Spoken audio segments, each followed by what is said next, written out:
Shalom, shalom, peuple de Dieu. Je vous salue tous dans le nom merveilleux de notre Seigneur Jésus-Christ. Je tiens à remercier mon Dieu pour m'avoir accordé encore aujourd'hui, me donner cette opportunité de me tenir devant vous pour vous transmettre ces petits messages qu'il a mis à moi. Merci à Dieu parce que je suis debout ce matin, bien-aimé. Toi aussi, dis merci à ce Dieu-là. Parce que j'ai toujours dit, dormir et se réveiller, c'est pas une habitude, mais c'est juste une grâce qui est exceptionnelle, qui n'est pas donnée à n'importe qui. C'est pourquoi quand tu es debout chaque matin, sois reconnaissant devant ce Dieu-là. Il faut lui dire merci, il faut lui rendre gloire. Sans plus tarder, nous allons lire notre texte. Ruth, chapitre 1, verset 1 jusqu'au 22e verset. Notre verset est très long. Faute de temps, je vais commencer à sauter d'autres versets. Je vais lire Ruth 1, verset 1 jusqu'au 22e verset. Je vais lire au nom de Jésus-Christ. Du temps des juges, il y eut une famine dans le pays. Un homme de Bethléem de Juda partit avec sa femme et ses deux fils pour faire un séjour dans le pays de Moab. Le nom de cet homme était Elimelech, celui de sa femme Naomi, et ses deux fils s'appelaient Machlon et Kiljon. Ils étaient Éphraïtes de Bethléem de Juda. Arrivés au pays de Moab, ils y fixèrent leur demeure. Elimelech, mari de Naomi, mourut et elle resta avec ses deux fils. Ils prirent deux femmes moabites, dont l'une se nommait Orpa et l'autre Ruth, et ils habitèrent là environ 10 ans. Machlon et Kijon mourirent aussi tous les deux, et Naomi resta privée de ses deux fils et de son mari. Puis elle s'éleva et ses deux belles filles enfin de quitter le pays de Moab, car elles apprirent au pays de Moab que l'Éternel avait visité son peuple et lui avait donné du pain. Elle sortit du lieu qu'elle habitait accompagnée de ses deux belles filles, et elle s'est mise en route pour retourner dans les pays de Juda.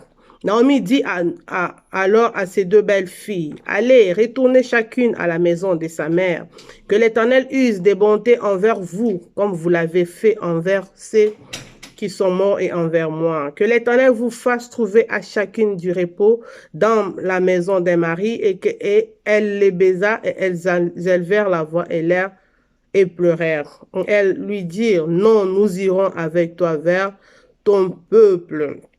Je vais sauter jusqu'au 14e verset. Et elles élevèrent la voix et pleurèrent encore. Orpa baisa sa belle-mère, mais Ruth s'attacha à elle. Naomi dit à Ruth, voici ta belle-sœur est retournée vers son peuple et vers ses dieux. Retourne comme ta belle-sœur. Ruth répondit, ne me presse pas de te laisser de retourner loin de toi. Où tu iras, j'irai, où tu demeureras, je demeurerai, ton peuple sera mon peuple et ton Dieu sera mon Dieu. Où tu mourras, je mourrai et j'y serai enterré. Que l'Éternel me traite dans toute sa rigueur si autre chose que la mort vient à me séparer de toi. Naomi la voyait décider à aller avec elle. C'est ça, ces instances. Je m'arrête par là. Si vous pouvez continuer jusqu'au 22e verset. Bien-aimés dans le Seigneur,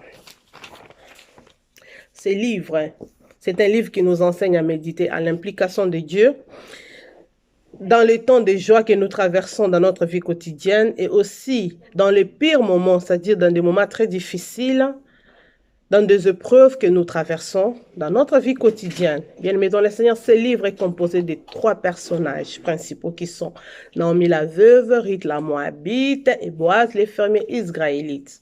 Alors, notre thème d'aujourd'hui s'intitule « Demeure à Bethléem ». Bien-aimé, quand on dit « demeurer », c'est rester en un lieu, passer du temps, demeurer longtemps, arriver. C'est-à-dire que tu restes là constant, tu ne bouges pas. Tu restes avec tous tes 2 pieds dedans. Tu ne bouges pas jusqu'à ce que tu reçoives quelque chose, bien-aimé dans le Seigneur. Bien-aimé dans le Seigneur, cette famille de 4 personnes dont Elimelech, Naomi, la femme, et ses 2 fils qui étaient Machlon et Kijon. Qu'est-ce qui s'est passé? La famine a frappé Bethléem. Quand on dit Bethléem, bien-aimé dans le Seigneur, c'est la maison du pain. Et nous tous, nous savons très bien que Jésus-Christ est le pain de vie par excellence. Mais cette famille, qu'est-ce qui s'est passé au juste? La famine a frappé cette famille, des 4 personnes. Et cette famille, sans pour autant consulter Dieu bien-aimé dans le Seigneur, s'est décidé de quitter Bethléem pour Moab. Quand je dis Moab, ça veut dire que c'est un pays polythéiste. Polythéiste, ça veut dire un pays qui adorait plusieurs dieux. Mais tu quittes Bethléem, un pays des chrétiens, pour aller dans un pays qui adorait plusieurs dieux à cause de la famine, bien-aimé dans le Seigneur. C'est de même que nous aussi, quand nous nous retrouvons devant une situation très difficile, on quitte le Dieu Tout-Puissant pour aller consulter des choses terrestres, bien-aimés dans le Seigneur. C'est ce qui s'est passé avec cette famille en fait. Elle s'est décidée de quitter Bethléem à cause de la famine pour aller à Moab pour chercher du pain. Et quand ils sont partis dans ces pays-là, bien-aimés dans le Seigneur, ils ont trouvé du pain, mais derrière les pains, il y avait la mort qui avait frappé Bethléem. Bien-aimés dans le Seigneur, vous savez, si Dieu met quelque chose dans ta vie, si tu te retrouves dans une situation très difficile dans ta vie, des épreuves que tu traverses, que tu te retrouves dans un parking de ta vie, si Dieu le permet, bien-aimé dans le Seigneur, parce qu'il n'y a pas une situation qui est éternelle dans ce monde, chaque situation est toujours passagère. Et j'ai toujours dit que c'est Dieu qui met toujours ces situations dans ta vie pour voir le niveau de ta foi. Peut-être que Dieu avait mis cette situation, cette famille dans leur vie, dans ces pays-là, pour voir un peu le niveau de la foi de cette famille. Mais sans pour autant consulter Dieu, la famille s'est décidée avec leur propre volonté de quitter le pays. Et toi aussi, je viens te dire aujourd'hui que si Dieu a mis cette situation, cette déception, cette épreuve dans ta vie, bien-aimé, c'est pas pour te faire souffrir, c'est juste pour te tenter, pour voir peut-être que tu t'es éloigné de lui, que tu es dans des distractions terrestres, tu es dans des critiques, tu es dans l'ivrognerie, tu es dans des choses terrestres, tu es distrait dans des réseaux sociaux, bien-aimés dans les Seigneurs. C'est pourquoi il met cette situation. Lui-même qui a mis cette situation-là, il sait pourquoi l'enlever. Peut-être qu'il a vu la distraction que tu reviennes auprès de lui, que tu viens les consulter, que tu te poses des questions, bien-aimé dans les... C'est parce que lui-même qui a mis cette situation, c'est que je veux dire, c'est que lui-même qui a mis cette situation, c'est pourquoi il a mis cette situation. Et c'est lui-même qui va enlever cette situation. Parce que quand nous lisons Psaume 34, verset 20, la Bible nous dit que le malheur atteint souvent les justes, mais c'est l'Éternel qui l'en délivre, toujours bien-aimé dans les Seigneurs. Au lieu que cette famille puisse consulter Dieu, n'a pas consulté Dieu, il a pris une solution avec leurs propres efforts, bien-aimés dans le Seigneur, pour quitter Bethléem, quitter Bethléem pour Moab. Lorsqu'ils sont arrivés là-bas, le mari est mort. Et les deux fils se sont décidés de se marier à deux femmes moabites. Ils sont restés là-bas pendant 10 ans. Et aussi, ces deux fils sont partis. Bien-aimés dans le Seigneur, la Bible nous dit que Naomi est restée seule, privée de son mari et de ses deux fils, bien-aimés dans le Seigneur. Alors, Naomi ne voyait plus aucune raison ou bien aucun intérêt de rester à Moab. Alors, elle fait part à ses deux belles filles qu'elle doit quitter Moab pour son pays. Naomi fait tout pour convaincre ses deux belles filles, mais ces deux belles filles ne voulaient pas quitter Naomi, voulaient toujours rester avec Naomi. Mais par insistance de Naomi, Orpa embrassa Naomi. Orpa était partie, bien-aimée dans le Seigneur. Et Ruth, de son côté, elle ne voulait pas lâcher Naomi. Elle a dit, quand vous regardez bien dans le verset 16, ne me presse pas à te laisser de retourner loin de toi, où tu iras. J'irai où tu demeureras, je demeurerai. Ton Dieu sera mon Dieu bien-aimé dans les Seigneurs.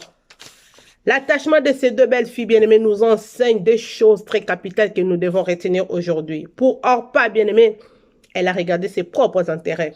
Elle a dit, je n'ai rien à espérer en restant toujours attachée à Naomi parce que mon mari est mort. Je suis encore jeune. Je peux aller refaire ma vie. Je dois aller me remarier bien-aimée parce qu'elle n'avait plus d'espoir. Elle était vraiment découragée de rester toujours attachée à Naomi. Elle a regardé sa situation actuelle. Elle a regardé ses propres intérêts bien-aimés. C'est de même que toi aussi. Quand on n'a rien à espérer, quand on se retrouve devant une situation difficile, on n'a plus quelque chose à espérer, on ne peut plus encore s'attacher à Dieu, on abandonne Dieu facilement, bien-aimé dans le Seigneur. Mais pour Naomi, c'était pas ça, bien-aimé dans le Seigneur. Naomi a dit, et pour Ruth, excusez-moi, n'était pas ça. Ruth a dit, ton Dieu sera mon Dieu. Elle était toujours attachée à Naomi parce que Ruth avait les yeux de l'aigle. Elle voyait des choses spirituelles en Naomi, bien-aimée. Elle avait un regard spirituel en Naomi, bien-aimée dans le Seigneur. Elle voyait des choses spirituelles en Naomi. Elle voulait que le Dieu de Naomi soit aussi son Dieu, bien-aimé dans le Seigneur. La Bible nous dit que Naomi est restée avec Ruth, bien-aimée, toi aussi aujourd'hui, quelles que soient les circonstances, quelle que soit la situation que tu traverses, quelles que soient les épreuves, quelle que soit la déception que tu as, que ce soit un homme qui t'a déçu, que ce soit une femme qui t'a déçu, que ce soit des gens qui t'ont déçu, bien-aimé dans le Seigneur, reste toujours constant, reste toujours seul, attaché toujours à ces dieux-là, parce que Naomi n'a pas regardé sa situation actuelle. Si vraiment Naomi et Ruth, excusez-moi, si Ruth vraiment regardait à sa situation actuelle, elle ne pouvait pas rester avec Naomi parce qu'elle n'avait plus intérêt de rester avec Naomi, sa belle-mère. Mais elle avait les yeux de l'aigle. Elle avait une vision spirituelle en Naomi. Elle disait que le Dieu de Naomi sera aussi son Dieu parce que Ruth était une païenne, était une moabite. Dans leur pays, on adorait plusieurs dieux, mais ils voyaient que le Dieu de Naomi pouvait être aussi son Dieu. Le Dieu de Naomi aussi pouvait faire quelque chose aussi dans ta vie, bien-aimé. Je t'encourage aussi, bien-aimé, dans le Seigneur. Reste seul, constant, fixe toujours tes yeux vers Dieu. Si Ruth avait regardé sa situation, bien-aimé, ne pouvait pas. Demeure à Bethléem, ne va pas à Moab, bien-aimé, dans le Seigneur. Car Bethléem ne restera pas toujours comme ça. Dieu visitera toujours Bethléem, bien-aimé dans le Seigneur. Car la Bible nous dit que heureux toujours les peuples qui restent toujours constants et attachés à Dieu, bien-aimé. Elimelech est parti, bien-aimé dans le Seigneur, sans pour autant consulter Dieu. Et la mort, à cause de la famine, la mort l'a frappé, bien-aimé dans le Seigneur. C'est de même que toi aussi. Oui, bien-aimé, Ruth avait les yeux spirituelle. Et voyez quelque chose en Naomi. Dans ces temps de la fin, bien-aimés dans le Seigneur, nous devons avoir un regard spirituel comme Ruth avait un regard spirituel envers sa belle-mère. Car le temps est proche, bien-aimés dans le Seigneur. Jésus-Christ revient bientôt, bien-aimés. C'est ça notre message qui est toujours d'actualité.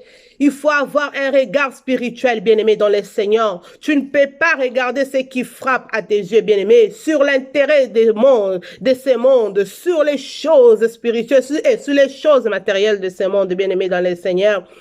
Avec Ruth, elle voyait le Dieu de Naomi et elle voulait que le Dieu de Naomi soit aussi son Dieu, bien-aimé. La Bible nous dit que Naomi est restée avec Ruth, bien-aimé. Je viens insister aujourd'hui, reste seul, quelle que soit la déception, reste seul, quelles que soient les épreuves, quels que soient les problèmes que tu es en train de traverser, bien-aimé, dans le Seigneur, reste seul. Et demeure à Bethléem, ne va pas à Moab, bien-aimé.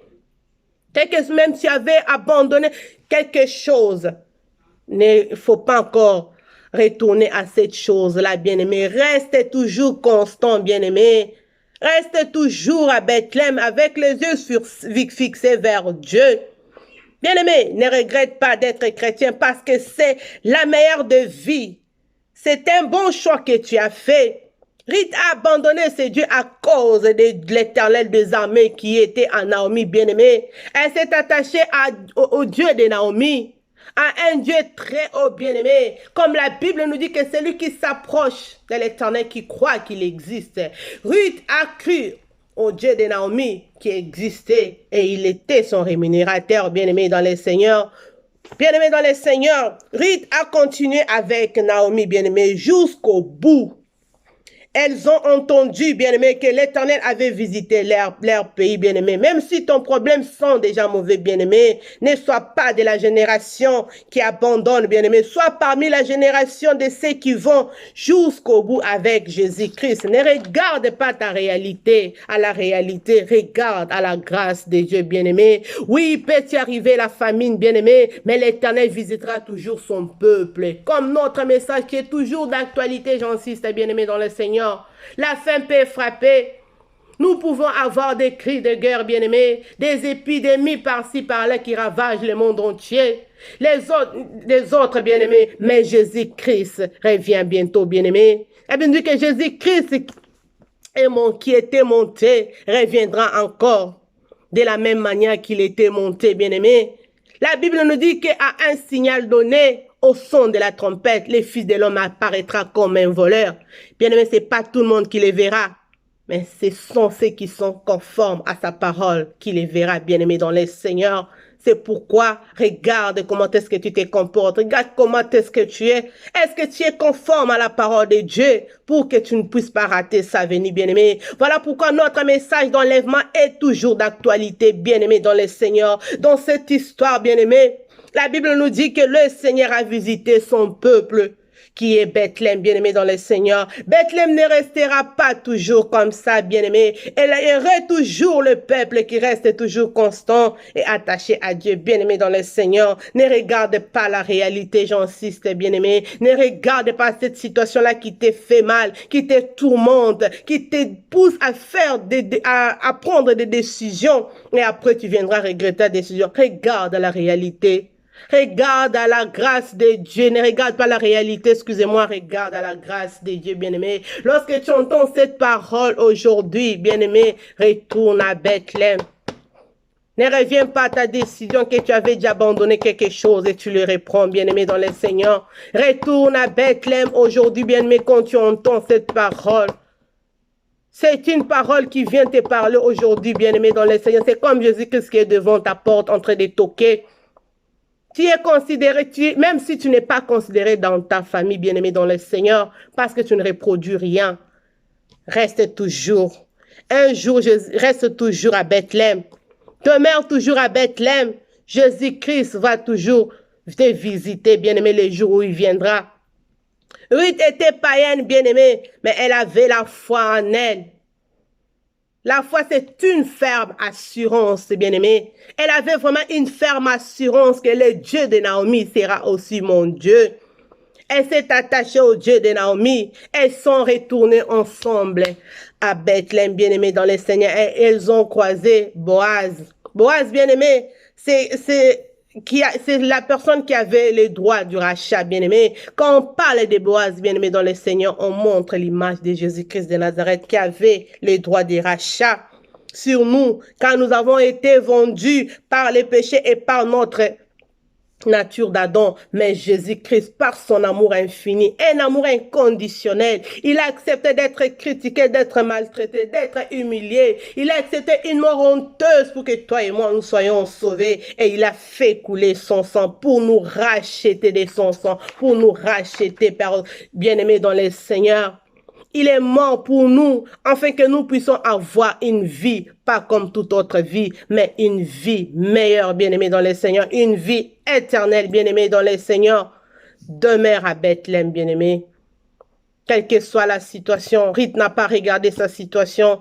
Ruth a regardé les dieux qui étaient à Naomi et Dieu les avait rémunérés, bien-aimés.